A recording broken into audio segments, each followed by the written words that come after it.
Olá pessoal, tudo bem? Meu nome é Clarkson Plácido e a gente vai falar hoje sobre métodos de prescrição de treinamento intermitente.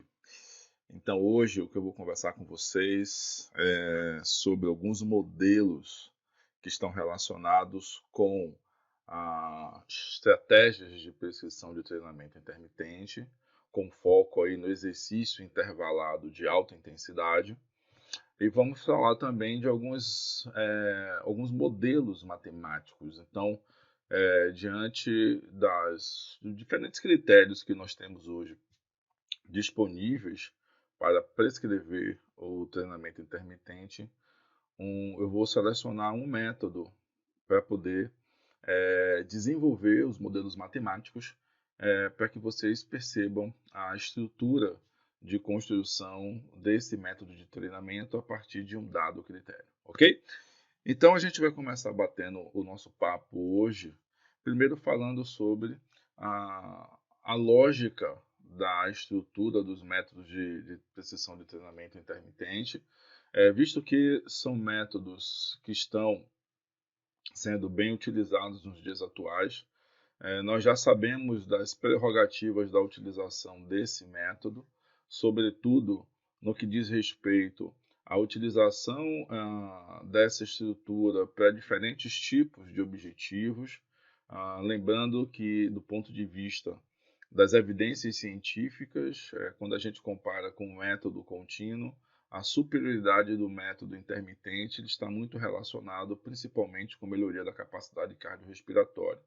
Mas lembrando que vocês não devem, de uma forma sistemática, utilizar como regra o treinamento intermitente. Então, é ideal que na estrutura de um planejamento de treinamento, algumas sessões durante uma semana ela seja disponibilizada para aplicação desse método e não utilizar esse método como base do treinamento, né? Porque acaba que essa estrutura impõe uma demanda metabólica elevada para o organismo humano, e se isso for feito como rotina de um treinamento, logicamente que o risco aumenta em detrimento dessa sobrecarga frequente de estímulo. Joia?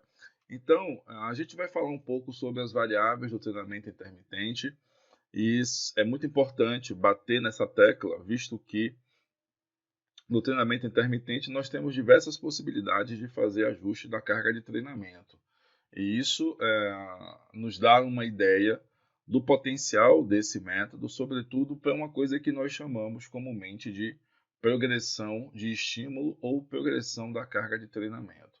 A manipulação dessas variáveis no treinamento intermitente se dá pelo fato de que existe uma estrutura que está ao nosso alcance em termos de manipulação para fazer com que as características dos estímulos elas possam aumentar ou até mesmo diminuir em função do objetivo da sessão de treinamento. Então essa possibilidade ela é extremamente salutar, sobretudo quando a gente atende, né, ou vai prescrever esse método para diferentes perfis de alunos. Então, você tem alunos que são mais treinados, alunos que são menos treinados, tem aqueles alunos que já têm um perfil, né, intermediário, porque já tem algum tempo treinando, mas não podemos considerar ele ainda como um indivíduo, né, altamente treinado. Então, essa conjuntura de variáveis que nos permite manipulá-las para aumentar as características ou diminuir, né, as características da intensidade ou da duração do treinamento intermitente, elas são muito importantes de serem desenvolvidas, sobretudo para que a gente possa otimizar esse método durante a montagem de qualquer que seja o programa. Então aqui nós temos uma imagem do artigo do Boucher e do Lawson, diga-se de passagem, né, um artigo bastante interessante. Vocês podem aí procurar e dar uma lida nesse paper. E aqui nesse estudo a gente observa, por exemplo, algumas variáveis. Aqui ele está trazendo uma proposta de 12 variáveis que podem ser manipuladas no exercício, né, no trabalho intermitente.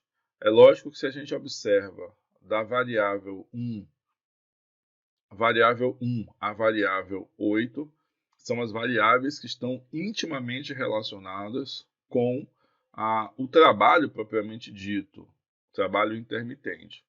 A variável 11 e 12 especificamente são duas variáveis que não estão intimamente relacionadas com a característica da montagem do estímulo, mas são variáveis que podem ali também ajudar nas características relacionadas com o treinamento, tá?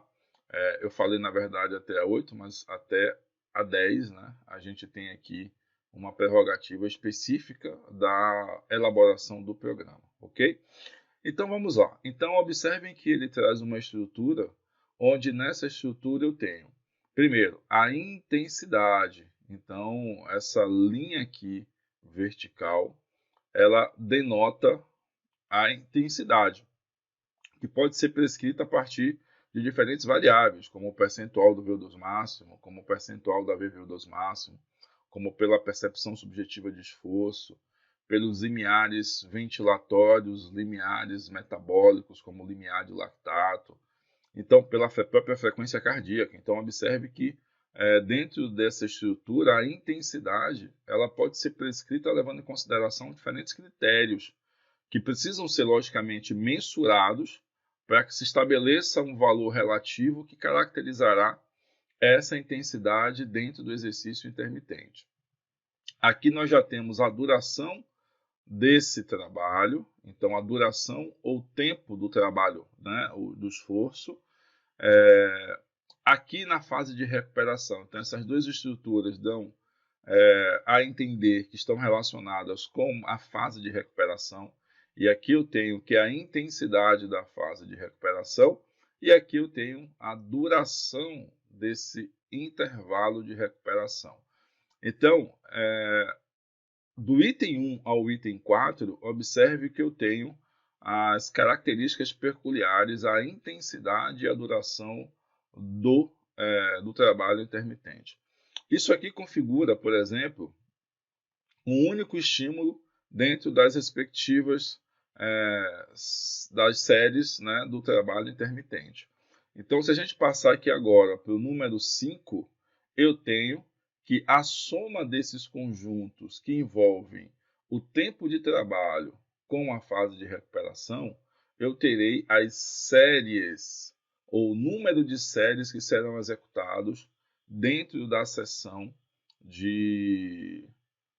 do treinamento intermitente. Então, aqui eu tenho o número de repetições. Então, cada um desses blocos compõe uma repetição ou um ciclo de repetições, como você queira chamar, dentro do trabalho intermitente. E já o conjunto dessas repetições, então é muito comum às vezes nós ampliarmos esse conjunto de repetições separando isso em blocos. Então, se eu tenho, por exemplo, 2 blocos aqui definidos por uma linha cheia e uma linha tracejada, eu tenho uma característica do número de séries. Então, às vezes, você pega você tem como objetivo trabalhar uma capacidade física através do método intermitente, e aí, como o número de séries fica muito elevado, então, por exemplo, 10 repetições dentro de um único bloco de um trabalho intermitente, você pode pegar essas 10 repetições e dividi-las em blocos, né? Então, blocos ou séries. Então, eu teria ali 2 séries, por exemplo, de 5 repetições dentro das características do trabalho intermitente. Então, essa é uma estratégia que pode ser feita também para que a gente possa fazer com que o indivíduo que vai se submeter a esse estímulo tenha condições de elaborar, né, de executar toda a série prescrita. E aí eu tenho aqui o número 6, o número de séries, como eu já falei aqui. O número de séries seria a duração da recuperação entre as séries. Então, aqui o que a gente chama geralmente de macropausa, né? Então, isso aqui seria a micropausa, porque é o que define o tempo de recuperação e a intensidade entre cada repetição. E entre as séries eu teria a macropausa. Então aqui eu tenho uma micropausa e aqui eu tenho uma famosa macropausa, que diz respeito, na verdade, à duração ou tempo de recuperação entre as séries, né? Então bacana isso aqui. E a recuperação e a intensidade de recuperação também entre as séries. É uma outra coisa também importante a ser definida. E aí, somando-se do item 1 ao item 8, eu teria aqui, na verdade, o volume total de treinamento, né, que foi prescrito. Ou seja, eu teria o volume total desse treinamento intermitente, definindo aí o tempo total da sessão, né? Se a sessão, no caso, ela tiver como características apenas esse tipo de trabalho. E aí, somando-se a isso, eu tenho o status nutricional, que pode também ser influenciado e modificar o perfil desse tipo de trabalho. E aqui eu tenho as condições ambientais, como, por exemplo, o próprio calor e a hipóxia. Então, induzir o treinamento em ambientes, né, que gerem aí uma maior hipóxia pode ser uma estratégia, apesar de que os ganhos substanciais eles são questionáveis. E o calor, a exposição ao calor também pode ser algo que afete aí, porque tem correlação, né, com termorregulação, ajuste cardiovascular. Então, assim, tem uma série de fatores que podem implicar aí uma maior percepção de esforço, dado essas duas características que não estão diretamente ligadas à manipulação do treinamento em si, mas que têm seus fatores associados e que podem, de alguma forma, também interferir na percepção do esforço do trabalho intermitente, ok? Então, essas são as séries que podem ser, essas são as variáveis, desculpe, que podem ser manipuladas dentro do treinamento intermitente. Então, vamos falar um pouquinho sobre as características das intensidades associadas ao treinamento intermitente. Então, talvez um dos maiores questionamentos que nós tenhamos por parte de quem vai prescrever o treinamento intermitente está relacionado com as características, né, dessas intensidades. Então, nesse também artigo do Lausen, a gente observa que algumas intensidades aqui foram preconizadas diante dos métodos que nós temos para caracterizar o treinamento intervalado de alta intensidade. Então, inicialmente, nós temos os trabalhos chamados treinamento de intervalados intensos, né, com intervalos longos ou HIIT longo, que daria conta de intensidades entre 90% e 100% da VO2 máximo. Observe que aqui eles trazem como proposta de caracterização da intensidade a VO2 máximo. Por que não a VO2 máximo? Porque seria contraditório a gente pensar que alguém pode ter um consumo de oxigênio acima do VO2 máximo, já que conceitualmente nós sabemos que o VO2 máximo ele é identificado a partir de um platô que ocorre no consumo de oxigênio, mesmo aumentando a intensidade do esforço. Então, mesmo que aumente ali a velocidade do esforço, o meu consumo de oxigênio ele atinge platô. Mas, quando a gente transfere isso para as variáveis mecânicas, como, por exemplo, a velocidade associada ao consumo máximo de oxigênio, do ponto de vista mecânico, a gente consegue alcançar valores maiores do que o próprio consumo máximo de oxigênio. Então, por isso é que quando a gente vai prescrever exercícios supramáximos, trabalhar com percentuais do VO2 não é indicado, mas trabalhar com percentuais da velocidade associada ao consumo máximo de oxigênio é mais racional para esse modelo de prescrição de exercício. Então, por isso que ele traz aqui uma proposta de utilização da VO2 máximo para determinação das intensidades dos diferentes métodos de treinamento intervalado. E a gente já começa com o HIIT longo, aqui demonstrando que as intensidades associadas podem variar aí de 90% a 100% aproximadamente da VO2 máximo. Já nos HIITs com intervalos curtos, nós teríamos intensidades variando aí entre 100% e 130% da VO2 máximo. Então, aqui também pode estar associada com a velocidade final do teste, tá? ele também traz essa possibilidade. E a velocidade final do teste incremental. Então, você tem aí algumas possibilidades para poder fazer isso. Ele também coloca aqui, ó, possibilidade de utilização como critério, a velocidade crítica ou a velocidade do máximo steady state de lactato. Então, são todas variáveis aqui que podem ser utilizadas para prescrever esses métodos de treinamento intervalado. Então, aqui nós temos a possibilidade também de prescrever o RST, com velocidades aí variando entre 130 a 160% da VO2 máximo. E aqui, por último, nós temos o CIT, que a gente já teria condições aí de prescrever esse método de intervalado entre 160, né, até o all-out, que seria a máxima velocidade dele empregada aí durante o esforço. Então, observe que nós temos, né, já condições de poder delinear percentuais de intensidade específicas para cada método de treinamento aqui proposto com foco no treinamento intervalado de alta intensidade, beleza? Então, lembrando que esses são percentuais sugeridos para se determinar o modelo de estímulo para cada um desses métodos aqui de treinamento, beleza? Então, simbora. Então, ainda pensando nessa ideia de estruturação do treino, observe que eu tenho aqui um exemplo de como elaborar, né, como manipular as variáveis do treinamento HIIT com intervalos longos. E aí eu tenho aqui que a intensidade ela pode levar em consideração a velocidade final do teste. E aqui eu tenho que ela pode ser prescrita entre 95% e 100% da velocidade final do teste incremental ou de 80% a 85% da velocidade final de um protocolo de teste que você venha a utilizar.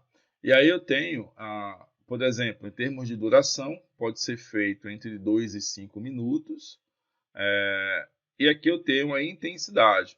Então, a intensidade ela tem algumas características, como, por exemplo, você pode fazer uma recuperação passiva, ou, se for longo, você pode fazer a 45% da velocidade final do teste ou a 60% da velocidade para o teste, velocidade final do teste incremental.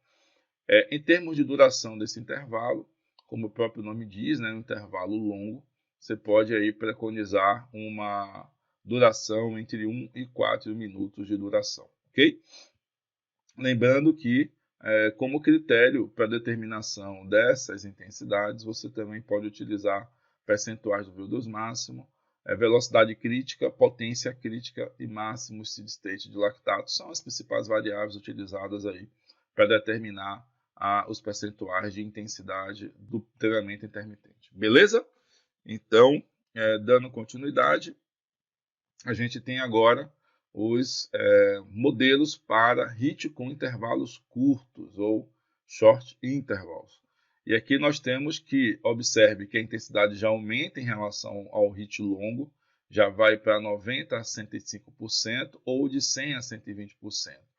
Em termos de duração do tempo de trabalho, né? Então, em termos de duração do estímulo, a gente já teria um intervalo entre 10 e 60 segundos.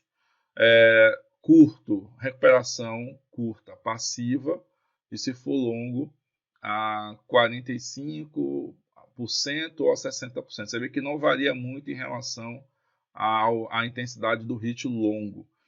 Mas em termos de duração, a gente já teria aqui de 10 a 60 segundos. Observe que o tempo já é relativamente menor quando comparado ao HIIT com intervalo longo, ok?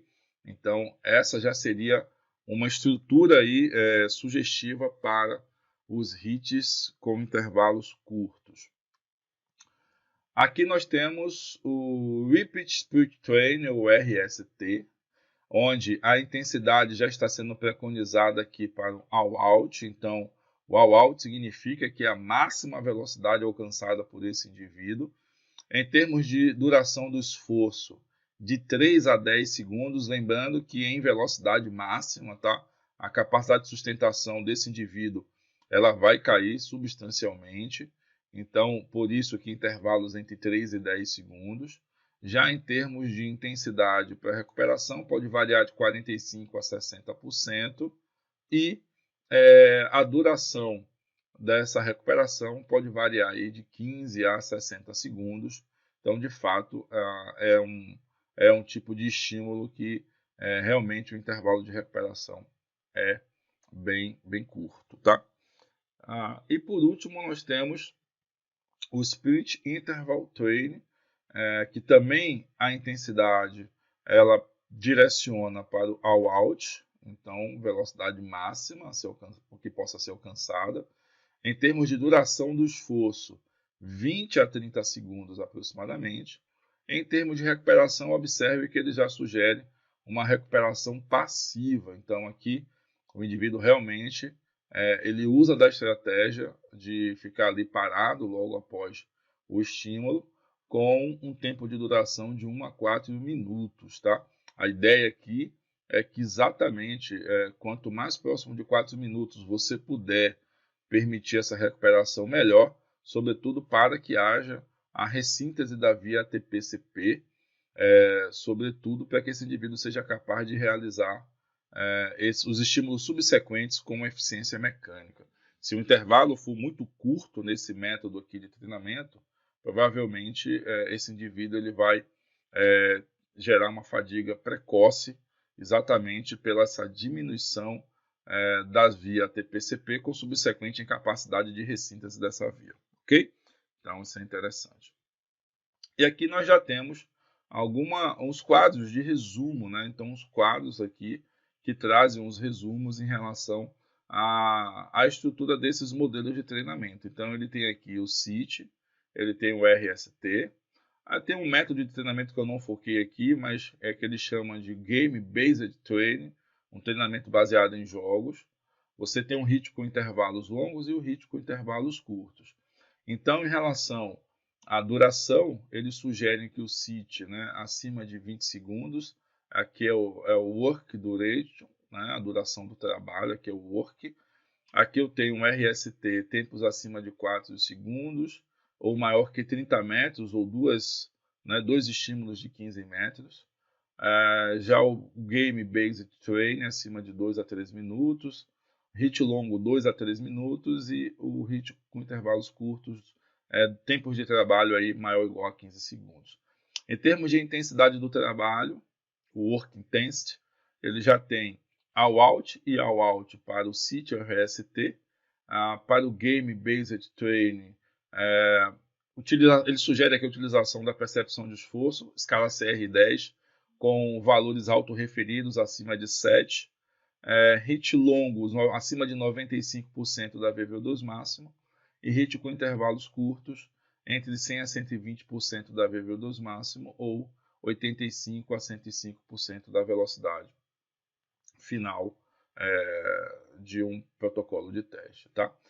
A modalidade aqui pode ser feita para esportes específicos, então aqui vocês estão vendo que existe uma variabilidade enorme de modalidades que podem ser utilizadas nesses modelos. Em relação à duração da recuperação, para o CIT acima de 2 minutos, RST abaixo de 20 segundos, vou pular aqui o game, mas para o HIIT intervalos longos, menor ou igual a 2 minutos, ou maior ou igual a 4 a 5 minutos. Vai depender muito aqui do objetivo que você quer, né, para esse tipo de estímulo. E HIIT com intervalos curtos, você pode utilizar abaixo de 15 segundos ou maior ou igual a 15 segundos. E aqui ele tem a intensidade da recuperação, né? Ele fala que pode ser passivo, pode ser, por exemplo, você utilizar a VVO2 máximo. Então, assim, observem que tem várias possibilidades aqui de utilização desses métodos. Aqui, número de repetições e séries que podem ser utilizadas para cada um desses modelos. Recuperação entre as séries em termos de intensidade e duração. Isso aqui está para as macropausas, tá, galera? Então, prestem bem atenção que vocês podem utilizar isso aqui como critério para as macropausas, tá? E aqui são, né, algumas outras características relacionadas ao tempo, por exemplo, para que ele chegue até a VV2 máximo, tá? Então, isso é importante. Então, levando em consideração esses parâmetros, né, que estão descritos, vocês podem utilizar essa tabela também para delinear a prescrição desses diferentes métodos aqui de treinamento intervalado de alta intensidade. Essa também é uma outra tabela proposta pelo Lawson. Então ele traz aqui, ó, os HIITs com intervalos curtos, longos, o método RST e o CIT. Então ele traz aqui variáveis como intensidade, duração do intervalo de trabalho, recuperação, tempo, né, para se alcançar o VO2 máximo e algumas observações aqui relacionadas a esse método. Então observe que aqui ele descreve muito bem, né, essa questão dessas variáveis para que você tenha condições aí de elaborar o seu programa de treinamento. Então, levando em consideração cada uma dessas variáveis que podem ser manipuladas para o treinamento intermitente de alta intensidade, ok? Então, vocês podem consultar essa tabela aí tranquilamente para poder, né, elaborar o programa de treinamento de vocês. Observe que, independentemente do método que você utilize, uma coisa é importante de ser executada com base na prescrição de treino, que é o monitoramento da carga externa e interna. Então, isso aqui é muito importante, visto que toda vez que a gente prescreve um treinamento, a gente vai ter uma resposta associada a esse treinamento. Então, a gente vai gerar um estresse e é natural que o nosso organismo ele responda a esse estresse. E aí, o monitoramento dessa carga de treinamento vai nos dar a condição de perceber a magnitude do estresse que foi provocado. Então, é lógico que todo treinamento ele precisa gerar fadiga, porque a fadiga está associada à melhoria dos parâmetros da capacidade física. É lógico que se for um treinamento muito débil, incipiente, a fadiga gerada vai ser baixa e provavelmente, né, o reflexo das adaptações elas serão proporcionais ao estresse que foi gerado. Então é muito importante que a gente monitore as cargas de treinamento, sobretudo a carga interna e a carga externa, porque é o controle dessas variáveis que me possibilitarão manter esse organismo se adaptando ao longo do tempo, sem que haja uma sobreposição desses estímulos e leve esse organismo a um estado de overtraining. Então, é muito importante que vocês se apropriem dos diferentes métodos que existem para isso. E aí nós temos, por exemplo, como característica do controle da carga externa, o monitoramento por vídeo, utilização de acelerômetros, sistema de posicionamento global, então monitorar, né, por GPS, encoders. Nós podemos fazer medidas de potência e utilizar sensores no pé. Então, são métodos de avaliar a carga externa. E a carga interna está muito relacionada com os parâmetros fisiológicos, né? Então, consumo de oxigênio, frequência cardíaca, lactato, escala de percepção de esforço. Então, existem camisetas inteligentes, né, que estão relacionadas aí com a questão de termorregulação e perda de líquido, então desidratação, temperatura. Então, nós temos conteúdo salivar, oxigenação muscular, temperatura central, contato dos pés. Então, enfim, imagina que a gente tem aqui uma série de... nós temos medidas salivares também que podem ser feitas, né? Então, observe que a gente tem aí uma série de instrumentos e cabe a cada um de vocês desenvolver essas competências para monitorar a carga do aluno de vocês, tá? E com isso fazer um controle efetivo desse treinamento.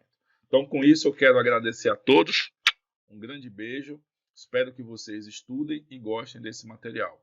Então, a gente se vê aí novamente muito em breve, tá ok? Então, um abraço para todos e até mais.